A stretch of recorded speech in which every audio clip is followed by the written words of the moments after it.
Hello, I'm Mark, host of the Project Football podcast. If you're into your football, even just a little bit, and don't mind a decent slice of football-related randomness and some new music thrown in on the side, then this may well be the podcast for you. My guests discuss their history with the team they support, pick their best 11 in a trip here through time, and pick out moments in football history they'd like to have experienced from a particular individual's point of view in 4-4-U. As well as that, there's a few other guest segments that deliver on the aforementioned randomness in copious amounts.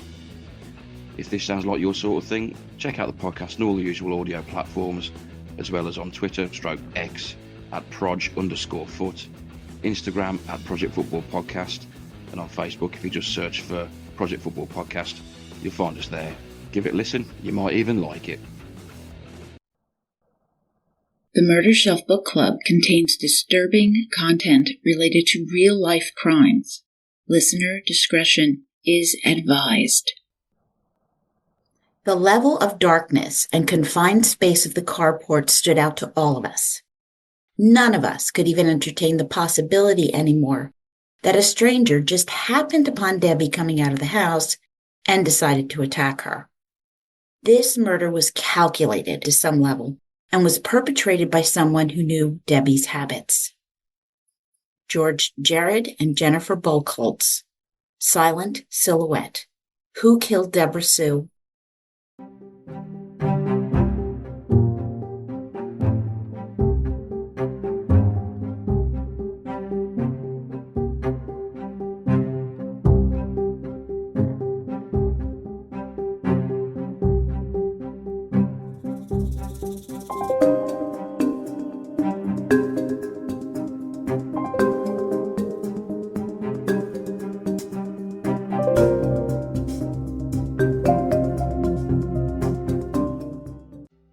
Well, welcome to the Murder Shelf Book Club podcast. I am your host, Jill, wishing everybody a happy new year and a wonderful 2025.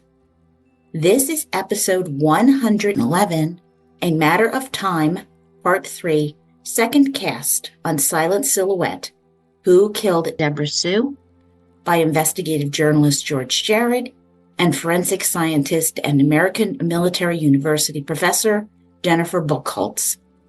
I urge you to listen to the 2 previous episodes before launching into this one, because this is a lot. Reigniting interest in a cold case, the murder of Deborah Sue Williamson in August of 1975, George and Jennifer are up to their eyeballs in the investigation.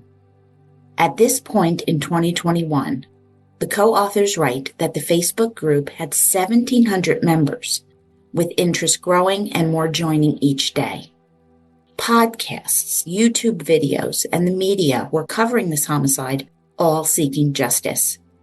Devoted, passionate, some of the crowdsourcers had memberships to Ancestry.com and spent hours upon hours poring over the database, examining family histories of persons of interest, seeking out ex-wives, and determining who had served in World War II. Now remember, in episode 107, my recent interview with Chief Clay Bryant about his new book, Solving the Murder of Viang Fobese, his advice is, if you want to find dirt on someone, find the ex. Well, the Lubbock Police Department continued at what always feels like a leisurely pace to us to investigate. Still, new attention created a buzz and a hopeful atmosphere. In reviewing a case, then 46 years old, what is critical is re-examining all the information in the files, the records, photographs, notes. These things are called primary sources. Looking for the one tidbit that was overlooked, a piece of information, a clue that could crack the case. George and Jennifer created a dossier on each person mentioned in the file, analyzing their then and now statements. How did they match up or diverge? And this began with husband Doug. Doug's alibi was solid then and it remained solid now. He was at work during the critical time when Debbie was killed, with the Pizza Inn waitress, Mary Ann, confirming this. Other corroborating evidence included the night deposit, which was found the next morning by police in the register. This meant that Doug had not even left to make the deposit that night, and Marianne was absolutely certain that Doug hadn't left until 1 a.m. This matched her original statement, her account credible. And she had not reread her statement from the police from 46 years ago either. She spoke from recollection. Now, she hadn't known Debbie well, but she appreciated that Debbie would pitch in when necessary. Marianne herself arrived at the Pizza Inn at 4 or 5 p.m. Sunday nights were not usually busy, picking up somewhat after church let out. Normally, by 8:30 or even 8 p.m., it slowed down. But not this night. They had to open another section of the restaurant for the overflow. Marianne recalled Paul Neal coming through the restaurant around 7 p.m., saying that he had a date. A good cook, Paul flirted with the females often.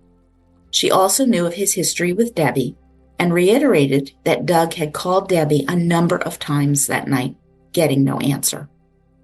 Leaving around 1 a.m. to check on Debbie, Doug then returned, rushing inside to call the police, frantic, saying that Debbie had been raped. This was the last time Marianne saw Doug. Paul and Lex Brown drove over to go check on Debbie. After giving her statements, this interview was the first time she had discussed the case since 1975. George asked, had Marianne ever been involved romantically with Doug? Was she covering for him? And she was adamant that no such thing had occurred. And something that's been made much of, and I've gotten some feedback too. Why hadn't Doug just said he found Debbie dead? Well, Marianne shrugged this off. It was clear he knew she was dead. Doug was in denial. And what is denial? It is a river in Egypt. Yeah, I know. I went there. Sorry. So Doug is in a state of shock and denial. Denial is a psychological defense mechanism where the unconscious mind shelters the self from shattering, terrible reality. And that was that his beautiful new wife was dead, gone. He just wasn't able to speak the words to admit this to himself. Okay, had Doug hired someone to bump off his wife, perhaps for the insurance money, because we have all heard of such cases. Well, Debbie had a $14,000 life insurance policy, and it could be a motive because in 2024 dollars, that's $82,000. But still, it seems a bit light for such a venture because Doug would have to pay his hired associate, shrinking his, air quotes, windfall further. Doug had also stayed with the Lemons, his in-laws, for several months after Debbie's death, and he even loaned them some money to start up a metal fabrication business. So this was the sequence then, right? He would kill his new wife and then loan her parents money. No, that just doesn't ring true. Now, George tracked down a newspaper interview that Doug gave, and he was literally wearing his Pizza Inn manager's uniform when Doug said, quote, "I couldn't imagine who would do that. Whoever it was had to know I was at work and that she was home alone," end quote. And I absolutely agree, given all that George and Jennifer have presented so far.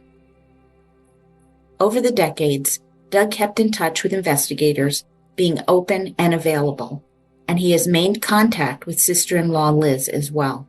He's been consistent and acts like a man seeking the truth. All right, moving on to the next eyewitness, Paul Neal.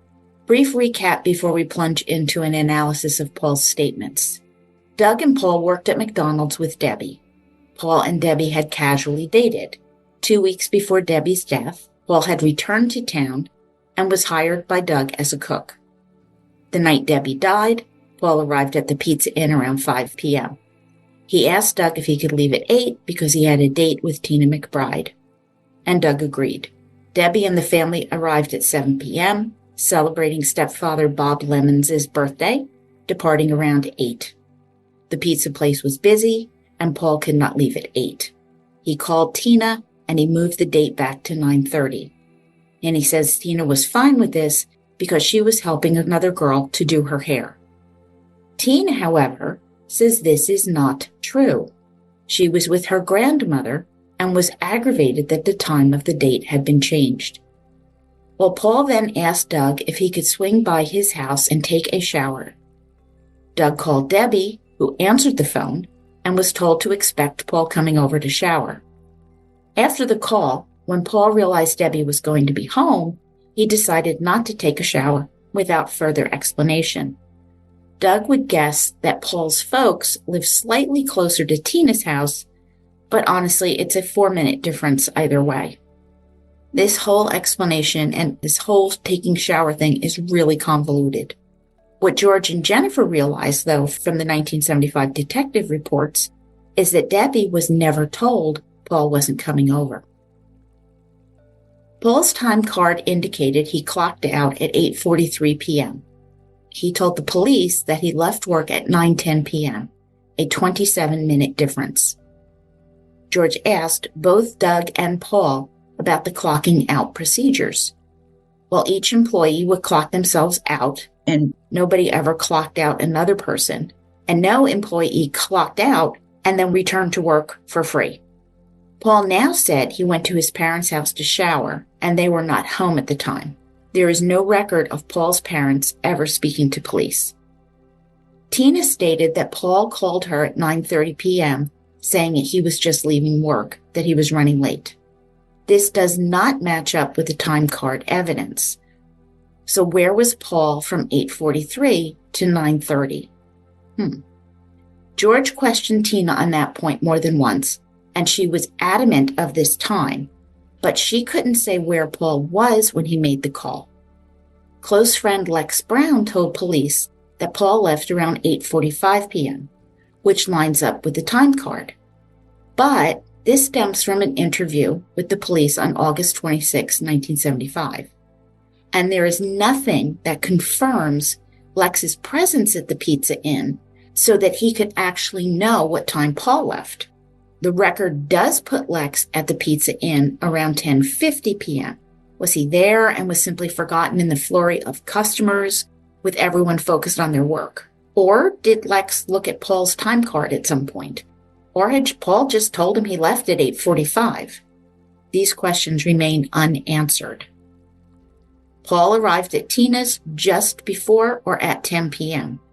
She was not happy with the late arrival and was still annoyed 46 years later, and was adamant that Paul's hair was wet when he got there. Everything in Tina's statements to George and Jennifer matched her previous statements to police taken at the time. Paul returned to the Pizza Inn just moments after Doug departed to go check on Debbie. Lex and Marianne were still there. All recounted that Doug returned, yelling that Debbie was raped and rushing to call the police. Lex and Paul jumped into Lex's car, rushing over the house, with Lex checking Debbie's pulse and finding none. Now, at this point, the record diverges further. Paul told the police that he and Lex went inside the house seeking the killer. Lex states they did not go inside. So either they did or they didn't, and for me, this is a big red mountain. Why lie about this? Because it cannot be both ways. Someone is lying. August 26, 1975. Paul told the police that he had, quote, gone with Debbie in the past, and that he thought a lot of her, end quote. Her parents thought that Paul had been, quote, crazy over Debbie, and was bothered quite a bit when she married Doug, end quote. And again, remember, Paul was not invited to the wedding. He had spent that summer working on oil rigs. A detective did ask Paul about the wedding. He offered no explanation as to why he hadn't attended the wedding of his two good friends. Now, a detective did confront Paul about why he decided not to shower at Doug and Debbie's, and he stated that he and Debbie had gotten along well since her engagement to Doug, but there were times when she would ignore him. Paul also suggested that police should interview another Pizza Inn manager, Darryl Footwell, as he seemed to be attracted to Debbie and he liked to drink and smoke weed. When police interviewed Darryl, he revealed that during the time when Paul and Debbie were dating, Doug was often at Debbie's house. Later, the newlyweds invited Paul to come and hang out. Well, at the time, Paul agreed to take a polygraph, and he stated that he told the police he'd never been in the house to see Debbie if Doug was not also at home. He did not go there the night of the murder, and he had gone to Buffalo Spring Lake with them the day before. At this point in the investigation, the police typed, quote, "cleared as a suspect," end quote, on the top of this report. Yet, in spite of this, more interactions between Paul and the police would occur. He was, in fact, not cleared that early in the investigation. He was referred to as a suspect, kind of ambivalent, Lubbock PD. September 4th, 1975. Doug reported that a spare set of car and house keys that belonged to Debbie had gone missing from her mom's, Joyce Lemon's, purse around the time of the funeral. Family and friends spent hours going through the house searching for the keys, which were not found. Kind of bizarre and yet odd thing to have happened. A few days later, Doug and Paul visited with Bob and Joyce, with Paul sitting on the sofa during the visit. The next morning, Joyce found the keys under the sofa cushion, the one that Paul had sat on. Brought in now for a more thorough review by the Lubbock detective, Joyce recounted the time when Paul wanted to speak with her, with him confiding that he was in love with Debbie. She shared that every time Paul came to see Debbie, he brought a gift trying to win her over. Paul asked Joyce if she knew why her daughter didn't love him, and Joyce assured him that she would speak to Debbie. Debbie had been very forthright, saying clearly she was not in love with Paul, and she had never really thought of him as a boyfriend. He was just a friend to go and do things with, like seeing a movie. And Joyce would say, quote, Paul appeared to be very hurt over the fact that Debbie started to date Doug, and was more upset when they decided to get married, end quote. Okay. Now Paul was brought in for another round of questioning, and he was asked about the keys, with him denying he'd placed them in the couch. Paul insisted that he left the restaurant at 9:10 p.m., repeating his date with Tina story. Point blank, they asked him why he hadn't taken the shower at the Williamson house, and he said that there were times that Debbie wouldn't speak to him, that she ignored him, and that this bothered him. Notice that Paul has a knack for not answering the questions that he is asked. Paul also said he hadn't been invited to the wedding, but that had not bothered him. Asked if he thought Doug and Debbie's relationship would have lasted, Paul said no, due to the way that Doug talked about other girls. Had Paul brought a change of clothes with him when he went to work that night? Well, yes, he had. He changed into them after showering at his parents' home that night. I would hope that they collected the clothes he changed out of as evidence. Now, Paul knew that Debbie was coming back to the Pizza Inn that night to return the $140 Doug had borrowed from the register so the inventory would go smoothly. Police also searched Paul's car, finding a switchblade in the glove compartment. But this is not the murder weapon. It wasn't double-edged or long enough. And keep in mind that switchblades were legal at this time. A second polygraph was administered to Paul, and the official results are not known, but Paul stated it was inconclusive. From this deep analysis of the original contemporary records versus the latter, a few issues were identified. First, the time discrepancies. George's analysis is as follows. Based on the distance Paul would have to drive from the restaurant to his home, to shower, and then to Tina's, it was near impossible for him to have left the restaurant at 9:30 p.m., as Tina claims he told her. This window, though, from 8:43 p.m. to 10 p.m., where Paul's whereabouts cannot be corroborated, is 1 hour and 17 minutes. Second, the statement that Paul and Lex entered into the home seeking the killer. George writes, and I agree, that this defies logic. There is no way that two unarmed men would go racing into a home looking for a killer after literally just finding a dead woman, a friend of theirs, in a pool of blood. And it is impossible for these two men to just get mixed up on this point only 24 hours after all of this went down. Someone is lying. 3, the weird shower request, the missing keys, Debbie ignoring him, hanging out with Debbie and Doug after their marriage. It is all really strange.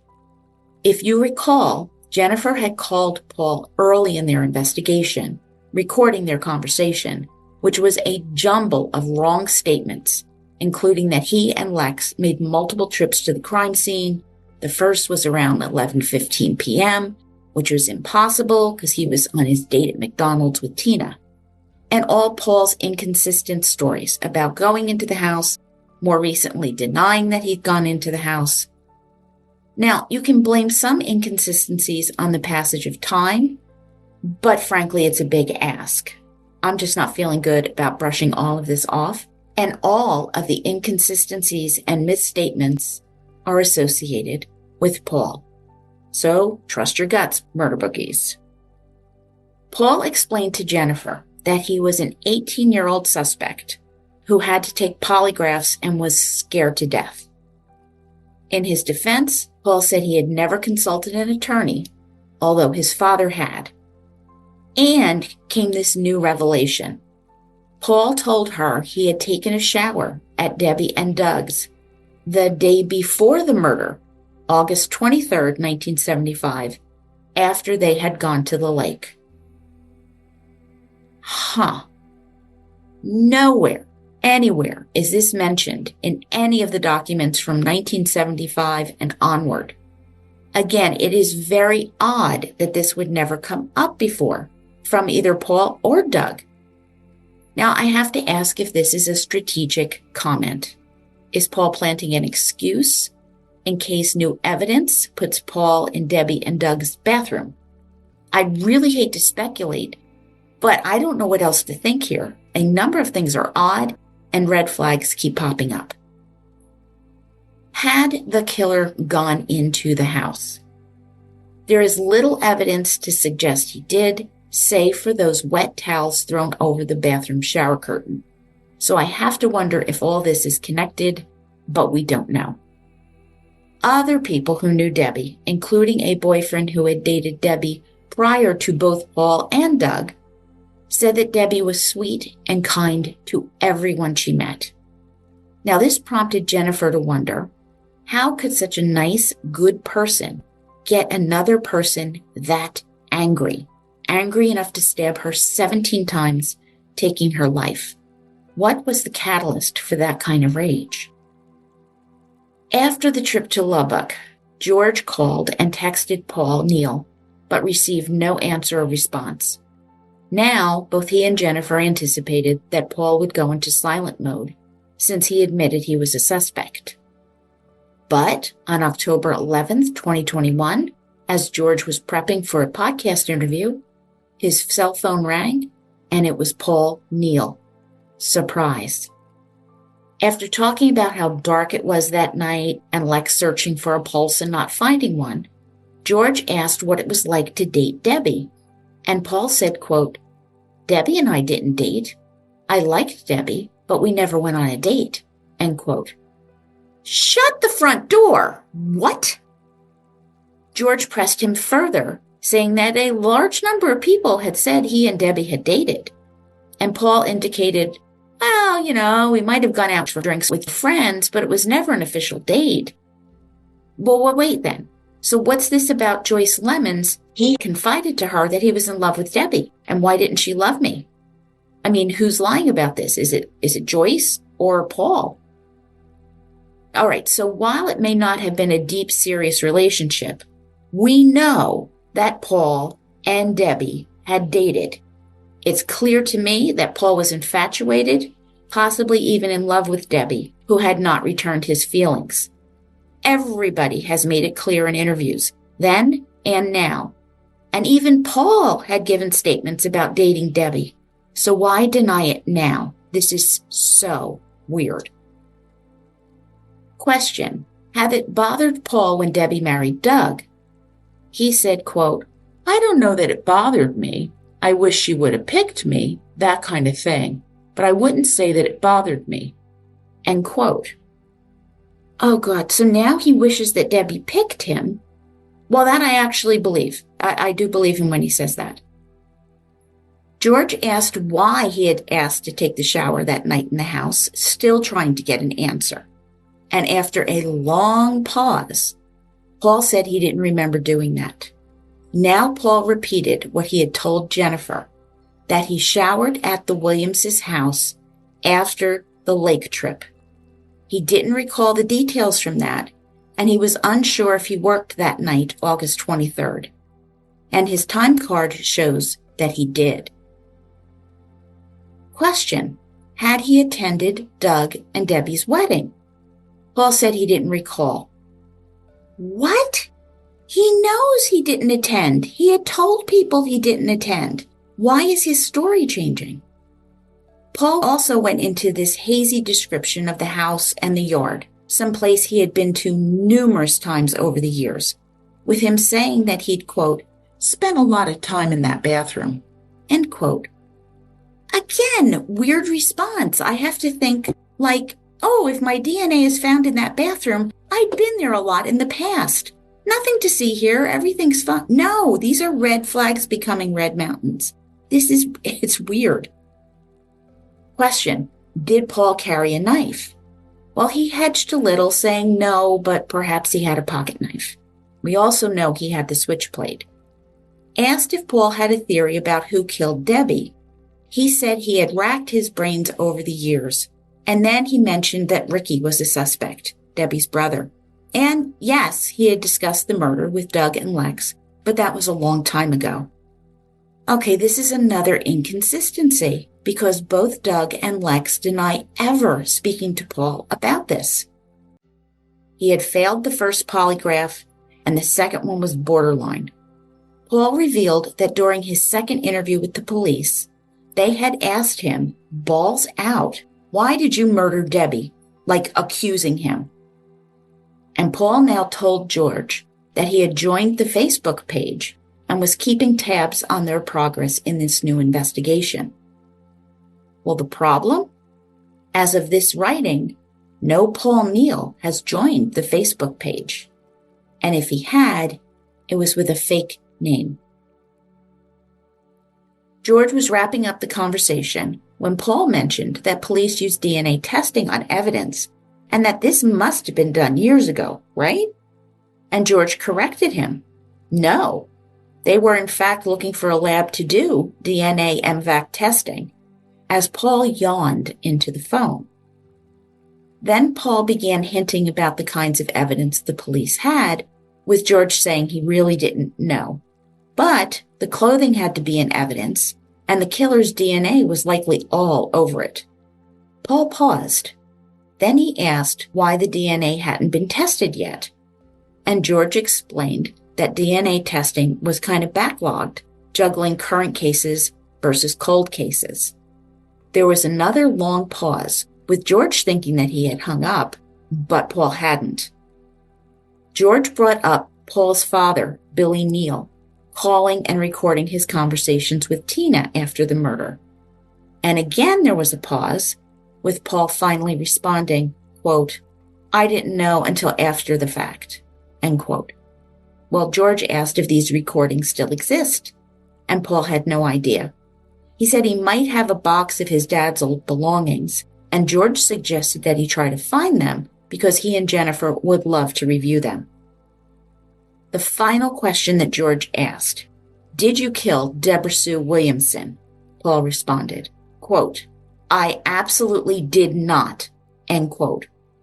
And with that, Paul would now vanish into a void of incommunicado, not responding to their calls, emails, and texts.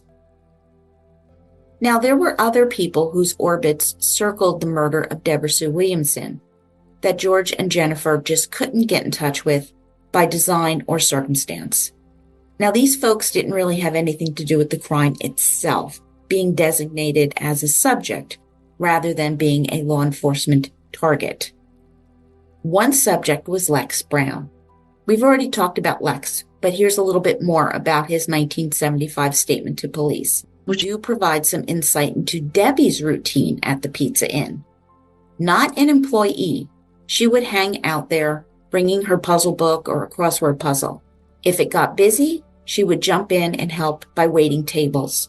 What Lex told police has no discrepancies that I am aware of.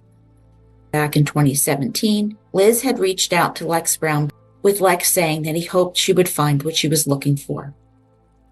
Leaving messages, texts, posts on social media, George and Jennifer got no response from Lex. When in Lubbock, Liz attempted again with no result either.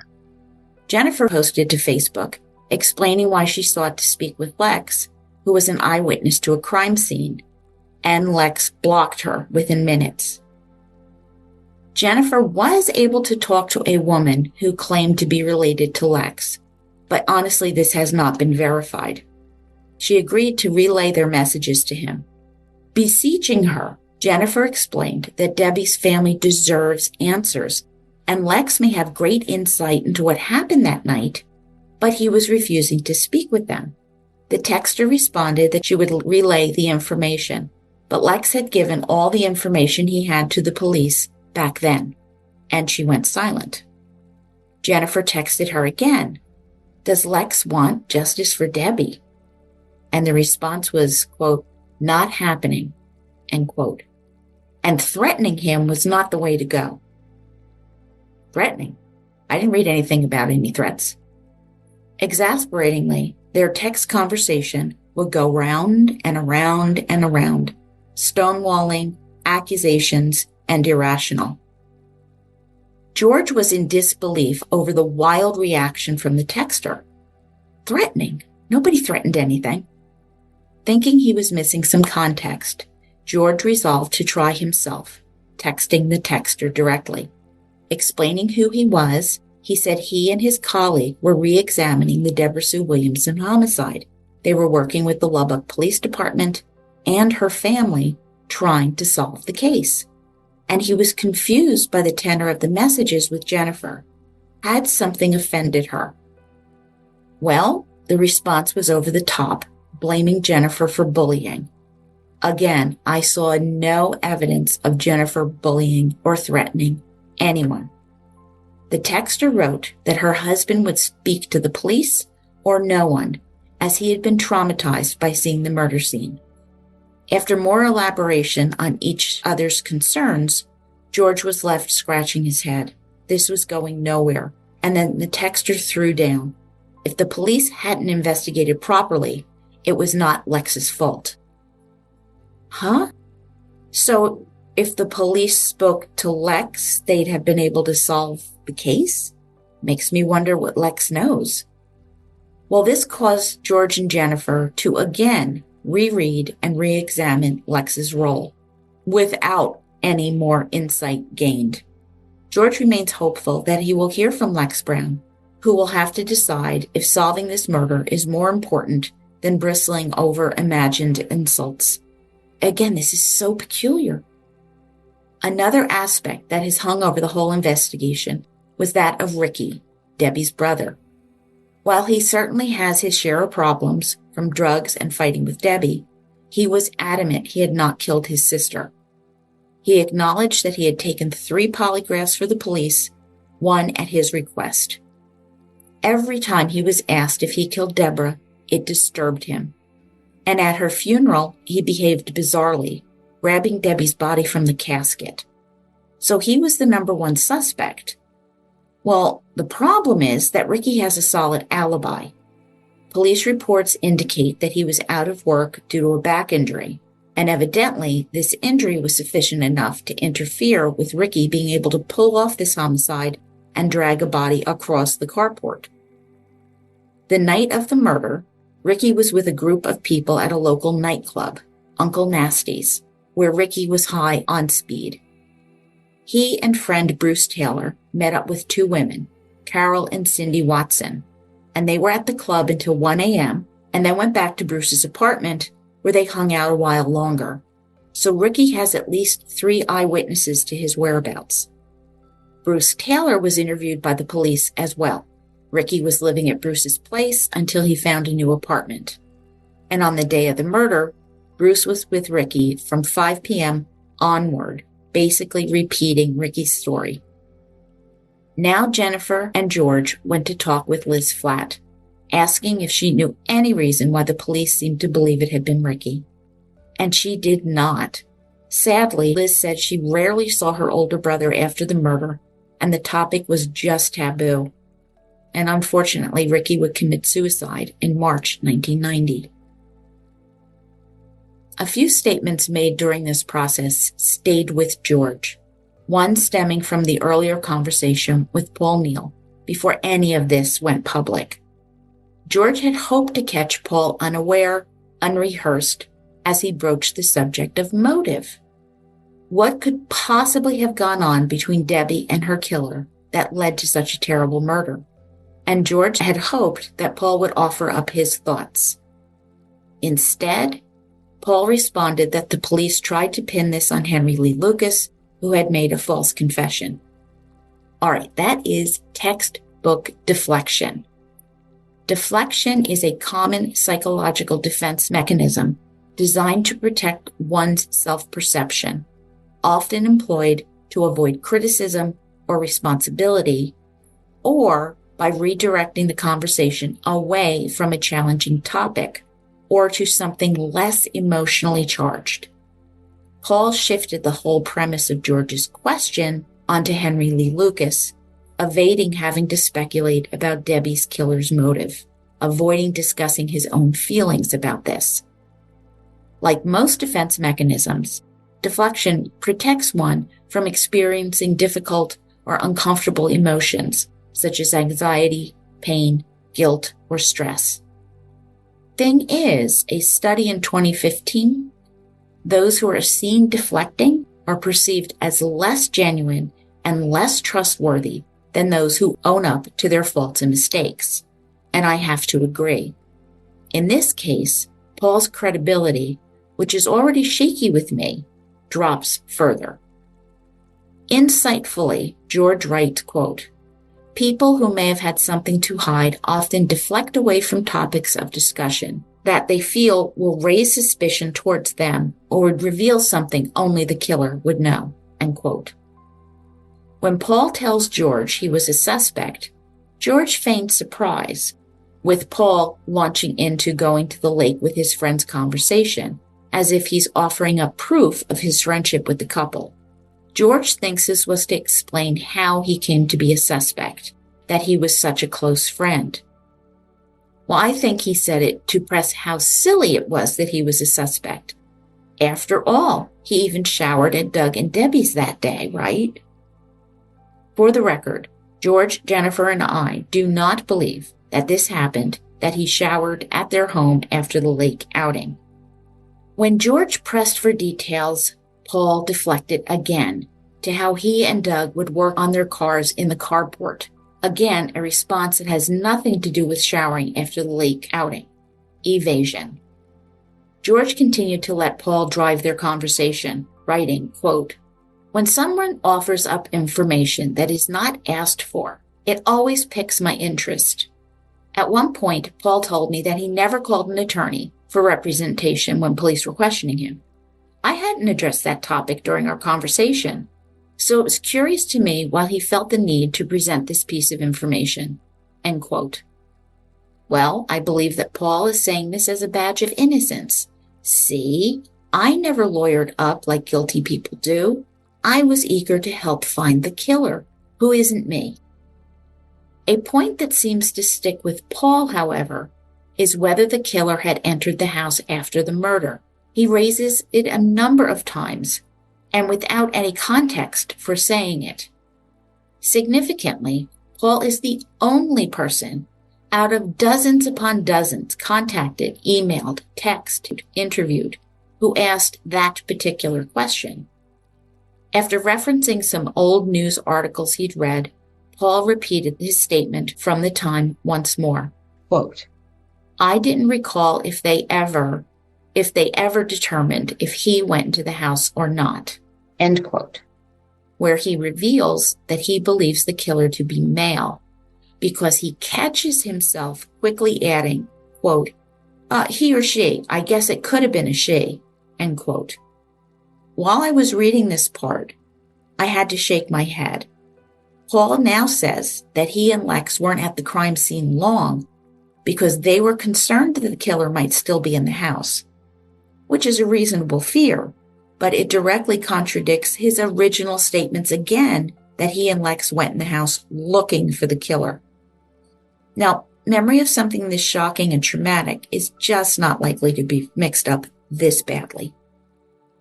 If there is a question about which account is most accurate, then or now, George defers to the original statement, which makes perfect sense to me. If Paul did enter the house that night, like he says he did, he remains concerned about the evidence that may have been left behind, because he brings up this topic and he's probing to discover what George knows. Now, I just mentioned that George did point blank ask Paul if he killed Debbie, eliciting the response, quote, "I absolutely did not," end quote. Now, that sounds like a very legitimate denial, but let's look further.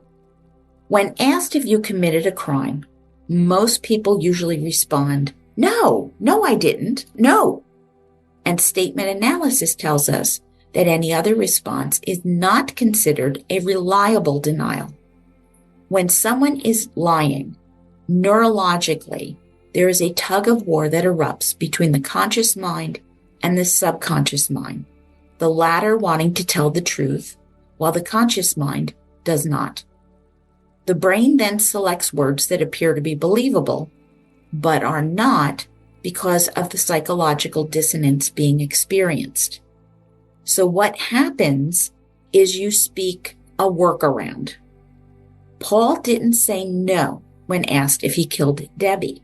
He says, "I absolutely did not," with the word no entirely absent. His statement declares, "did not," which is not the same thing as a simple no. In speech, denials are usually made with the first word. And in this case, in fact, and I do love that George points this out, Paul's first three words on his way to a less than reliable denial is, quote, "I absolutely did," end quote, which is an affirmative indicator. There is always a layer of truth in people's word choices, even dishonest expressions. He could have said, "I did not," which is shorter, but is still not a legitimate denial. He also padded his response, including the unnecessary, quote, "absolutely," unquote, a delay tactic before making the false denial, which provides that pesky subconscious a bit of comfort and relief. Another statement that caught George's attention came from a text from Lex Brown's uncooperative female relative, the texter. Quote, "If the police didn't investigate as they should, that's not on him," end quote. Now, what does that mean? No one has ever blamed Lex for anything associated with the case, especially that it hasn't been solved. That is deflection again. The texter is deflecting blame away from Lex. But why? What blame would he have? I think Lex may have a few puzzle pieces tucked away that may lead to solving the case, and this holding back may have created a sense of guilt. What does he know, and why won't he share it? The second part of that statement implies that if the police had investigated properly, the case would be solved. Well, how can Lex and the texter possibly know this unless Lex knows something and the police did not investigate it out of him? And the last part was that Lex would only talk to the police, who had been lax and didn't solve the case, which is an odd juxtaposition. Very odd. I'm so tired of saying odd. Now, the best evidence of this case comes from Debbie herself. What can she tell us about her killer? From her body, we can learn a lot about who inflicted 17 stab wounds to her, and possibly the sequence of wounding. So taking a deep dive into the autopsy report with an expert is necessary. They also needed to figure out what kind of knife was used, which could be deduced from the type of wounds received. Enter Jeff Schaefer. A knife-making business professional, Jeff Schaefer recognized that a double-edged knife had made Debbie's wounds, as there was no tearing of the skin that a single-edged or a serrated blade would have caused. Now, kitchen knives have a single-edged blade, sharp on one side and dull on the other, so these were ruled out. And knowing it is a double-edged blade narrows the focus significantly, as these are not all that common.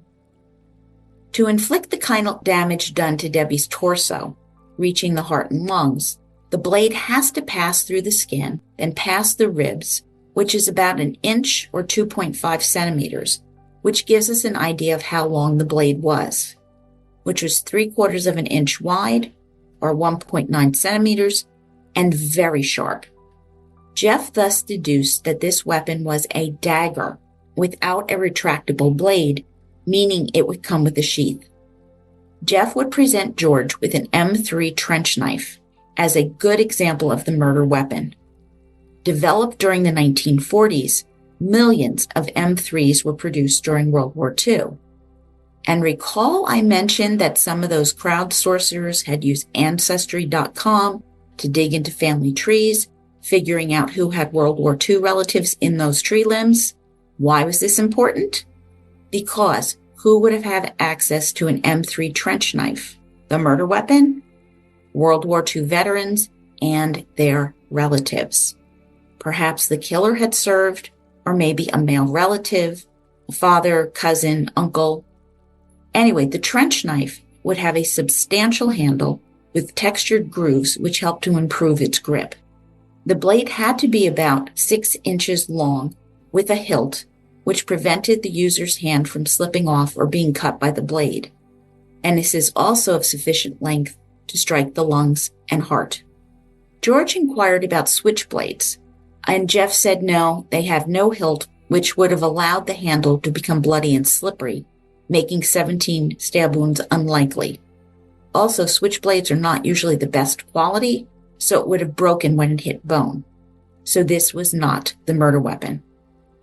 Jeff described how the killer used an overhand grip to hold the dagger, a more powerful way to stab someone versus holding the knife in an underhand grip. Holding a knife in an underhand grip when attacking usually results in several slashing injuries to the victim, and Debbie had one on her right face, but no others. Jeff further explained how an overhand grip permits the perpetrator to conceal the blade along their forearm, which makes it easier to get closer to the victim. He added that the killer was likely right-handed and wielded it from the side. And I have to admit to getting a kitchen knife out, and I ran myself through stabbing motions so I'd understand better what Jeff was saying. And it did help. Now I am paraphrasing. Most stabbing injuries are not the result of direct, clean insertion and removal. A victim is struggling and defending oneself, which causes the knife to slice in at one angle and retract from another, causing a larger and asymmetrical injury. And this is exactly the cause of the large gaping wound to Debbie's left armpit. Jeff opined that the knife embedded between 2 ribs, resulting in the killer using a lot of force to pull it out. And this also had to be a knife of good quality because it didn't break. Unlike the armpit wound, the stabs to Debbie's back were all small and symmetrical, demonstrating a lack of motion and no struggling. So it seems that the killer pinned her down and inflicted the 10 stab wounds in quick succession. In what order had the killer struck Debbie with the dagger? From behind? Did she confront her killer face to face? Well, we can't know for certain, but there is a certain insight that logic can provide. The 2 injuries to the right side of Debbie's head only make sense if her back was to the killer when he struck. While she was standing, still unaware of any danger, the killer approached her from behind, inflicting the injuries to her scalp. He may have been aiming for her neck or upper back, missing. Whirling around, she's still uncertain of what's happening and comes face to face with the killer. And remember, the carport is a tight area in which to move, and Debbie's car is parked there. He likely stabbed her in the armpit as she was turning. Struggling now, there were 3 more stab injuries to her front, coupled with the defensive wounds to her forearms as she fending off the attacker. And 2 knife injuries from the outside of her left arm were inflicted rapidly while Debbie was still conscious, but weakening from her lungs filling up with blood, unable to breathe, hemorrhaging, finally falling to the ground. The killer now inflicts the 10 stab wounds to her back, pinning her down as she goes unconscious, blood pooling, and she dies. He turns her over, and I know he stared at his handiwork for a moment. Her shirt was pulled up, her pants were pulled down, exposing her breasts and genitals. He then drags her next to her car in the faint light where Doug will find her. He turns, he grabs the garden hoe, and he breaks the window, the burglary ruse set. And one other thing, no one casually wanders around carrying a dagger. No question this is premeditation. Now, I believe he stripped, placing his clothes on the side, and went inside and showered, draping the towels when he was done. He retreats back, picks up the change of clothes, placed there when he first approached the house, and dresses, putting his bloody clothes in the same bag that had held the change of clothes. Pausing to admire his work, his anger sated, yet still excited, he exits.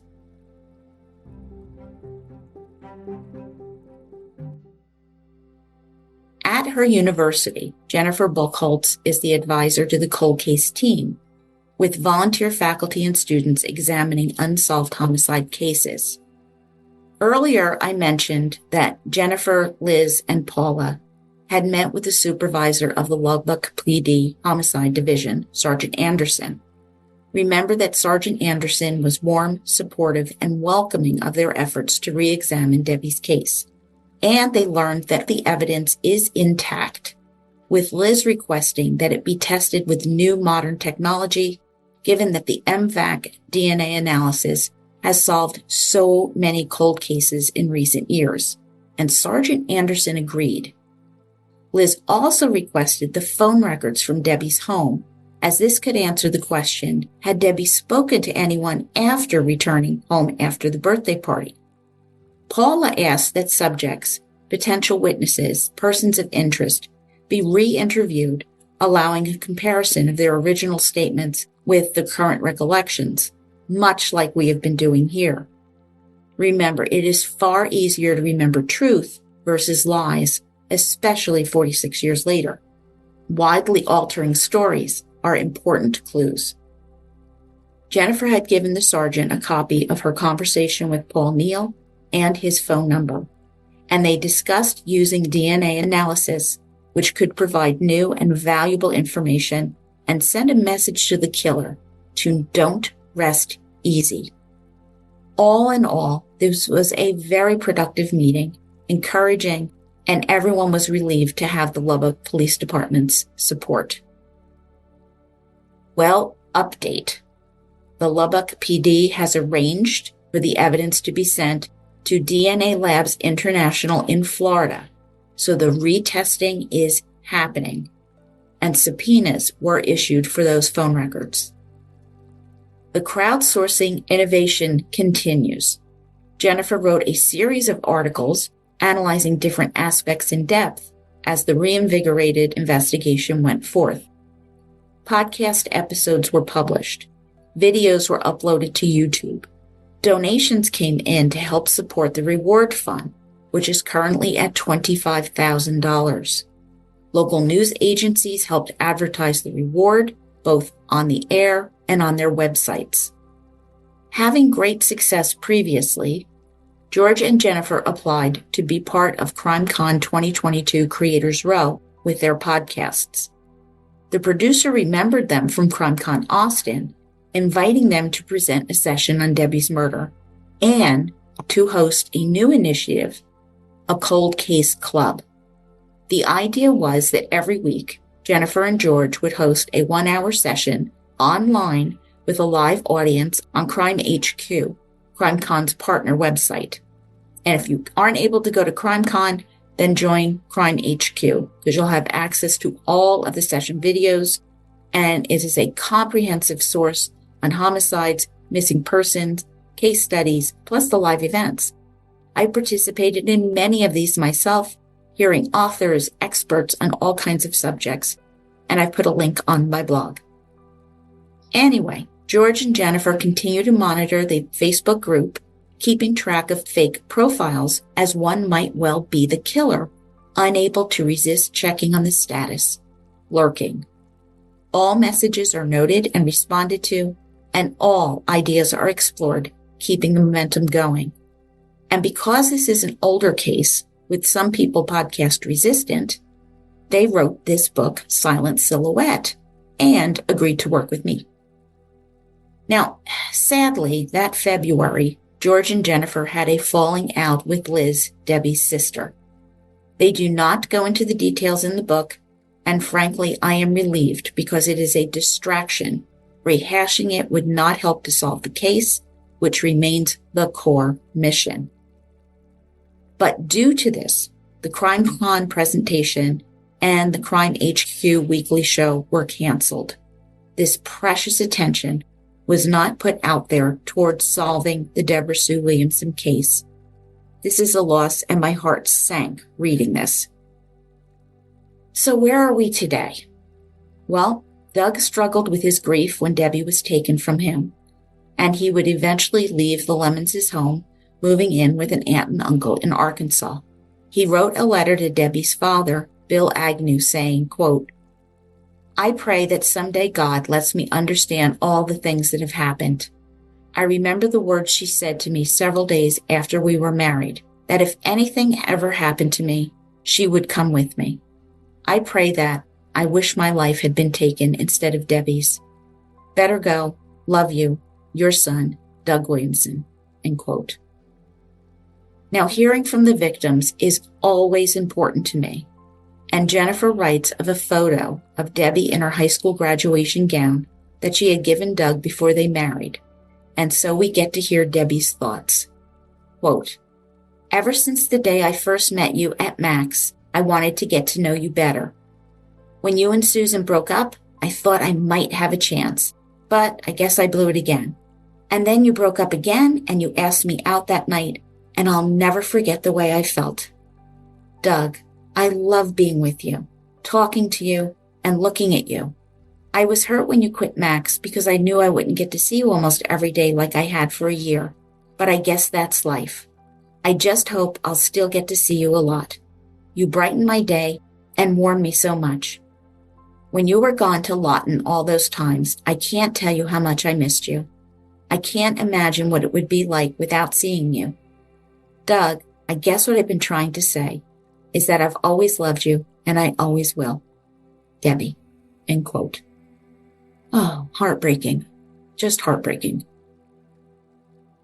The Lubbock police are moving ahead with testing evidence for DNA, and in May 2023, Deborah Sue's body was exhumed, which is somewhat of a big deal. Investigators collected samples of Debbie's fingernails, a hair sample, 2 samples of bone from Debbie's remains, according to court records. The 4 rings that Debbie wore, her wedding and engagement rings, high school ring, and promise ring, were also collected. Quote, "New methods of DNA extraction now exist that may be able to locate DNA on these rings," end quote, the court records state. From her autopsy, we know Debbie did fight back initially, and the killer's DNA may have come into contact with her fingers and rings. The Lubbock Police Department have released the following statement to everythinglubbock.com. Quote, "At the request of family members, an exhumation warrant was executed on May 10th in an effort to obtain a known DNA profile from Mrs. Williamson and to follow up on additional investigative questions. The exhumation is a reminder that this case is still being actively investigated by the Lubbock Police Department and is a testament to the dedication of the men and women who make up the Metropolitan Special Crimes Unit." End quote. Liz Flatt is very grateful for the work of Lubbock Police Department Police Chief Floyd Mitchell, Sergeant Justin Anderson, the DA's office, forensic specialist Whitney McClellan, and victim advocate Pam Alexander Schneider. About her sister, Debbie said, "She was a really good person, and she cared about a lot of people, and I just really hope that these people that knew her had experiences with her. The laughter, the crying, the funny stuff, whatever kids do at that age. It would just be really kind if they could share that with me because it really helps." End quote. This case remains unsolved, but we're waiting on these promising DNA results. The Facebook page, Justice for Deborah Sue Williamson, Debbie Agnew, remains active. There are so many possibilities and hope feels supercharged. So stay tuned for the update and read Jennifer and George's book, Silent Silhouette, Who Killed Deborah Sue, for all the details. I thank George and Jennifer for their support, and my interview with George will drop in 2 weeks. I like hearing it straight from the authors and investigators, and we had a really good time doing it. I think you'll appreciate it. And this is where I will wrap up episode 110, A Matter of Time, 2ndCast on Silent Silhouette, Part 3. If hearing any of this has stirred up a memory, a recollection of a conversation, anything that might be important to the case, call Crime Line at 802-741-1000 or the Lubbock Police Department directly at 806-775-2865. Some of you have asked how you can help. Participate in the Facebook group and introduce your friends and family to the Murder Shelf Book Club podcast. You can now leave comments on Spotify, which would be nice. And thank you for being with me on our journey into these stories, updates, and analysis on the best true crime books out there. Doing this is a joy. Email me at jill@murdershelfbookclub.com or find me on Facebook, X, Instagram, YouTube, or join me on Patreon. And let's pick our next book and talk true crime. I am happy to answer any questions that you have, so join me. Our Patreon group just decided to feature B.R. Bates and Gerald Cliff's book, The Baby Doll Serial Killer, The John Eric Armstrong Homicides. Who? I know, John Eric Armstrong. I had never heard of him either. He was the nice guy, reserved, quiet, called Opie, an homage to the red-haired freckled child character from the Andy Griffith Show, played by Ron Howard back in the day. He was never in trouble, but Eric, as he was known, had a malignant force inside, concealed from friends and family, indeed the whole outside world. Trolling for prey on Detroit's Prostitution Alley, Michigan Avenue, Eric picked up women who were taken in by his boyish demeanor, never to be heard from again. This true crime books by Bates and Cliff, who was a law enforcement officer and headed this investigation, has so many details and is so incredibly comprehensive, you feel like you are part of the team rather than a reader or a listener. So do not miss my next book, The Baby Doll Serial Killer, which will be out in a few weeks. We are starting 2025 strong. Thank you for listening. I see you as you hear me.